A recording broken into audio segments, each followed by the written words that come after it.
Hello ဘောစီတို့မင်္ဂလာပါဗျကျွန်တော်ဒီနေ့ကားလေးတစ်စီးအယောင်းတင်မိမယ်နော်ဒီကောင်55တိတ်နဲ့ရမယ်နော်55တိတ်နဲ့ရမယ်ဒီကောင်ချောလေးကြံတည်းနော်ချောတော်လေးလာနော်ကားချောလေးရတော့တွင်ခန်းလေးတစ်ချက်ကြည့်မယ်ဒီကောင်ပါဂျယ်ရိုနော်ပါဂျယ်ရို IO 2.0 engine နဲ့ဖြစ်မယ်နော်တွင်ခန်းလေးလာနော်တွင်ခန်းထိုက်ခုံလေးတွေတော်တန့်တယ်နော်ဒီကောင် 4E ဖြစ်မယ်နော်ဘောစီတို့ 4E ဖြစ်မယ် engine gear ဘောက်ကောင်းတယ်နော်ဒီကောင်လောက်ချက်လေးကဒီမှာဒီကောင် 4E မိနေနော်ဘောစီတို့ 4E မိနေတယ် 4E သုံးတဲ့ဘောစီတွေဆိုတော့အဆင်ပြေမယ်နော်အကောင်လေးလောက်ချက်ရှိမယ်ပြီးရင်ဒီကောင်အောက်ပိုင်းလေးနည်းနည်းလော့မယ်နော်အောက်ပိုင်းလေးနည်းနည်းလော့မယ်ကားကြောလေးကတော့တော်တော်လေးကြံတယ်နော်ဒီမှာနောက်ခံပြပေးမယ်နော်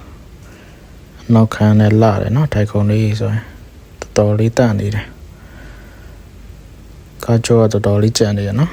နောက်ပံပါလေးတော့ဒီကောင်စေးမလောက်နောက်ပံပါတော့လောမယ်နော်ကြရင်ဆိုဆက်တွဲခလိုက်နော်ဟယ်လိုဘောစီတို့မင်္ဂလာပါဗျကျွန်တော်ဒီနေ့ကားလေးတစ်စီးအယောင်းတင်ပေးမယ်နော်ဒီကောင်ဈေးလေးအရင်ပြောပေးမှာဗျာဈေးလေးက32သိန်းနဲ့ရမယ်နော်32သိန်းနဲ့ရမယ်ကျွန်တော်လှုပ်ချက်လေးတွေရင်ပြပေးမယ်ဗျာဒီမှာလှုပ်ချက်လေးကရှေ့မှန်ကြီးစမ်းရှိတ်နာမှာနည်းနည်းလေးအပ်တယ်နော်အလွိုင်းလေးကတော့ fancy အလွိုင်းလေးဖြစ်မယ်အလွိုင်းလေးလည်းလာရနော်အလွိုင်းနဲ့တင်ဈေးတန်မှာဗျာဘောစီတို့ဒီမှာအတွင်းခန်းလေးတစ်ချက်ရှိုးဗျာအတွင်းခန်းလေးဒီကောင်99 model ဖြစ်မှာနော်ဘောစီတို့99 model engine က 2.0 နဲ့နော်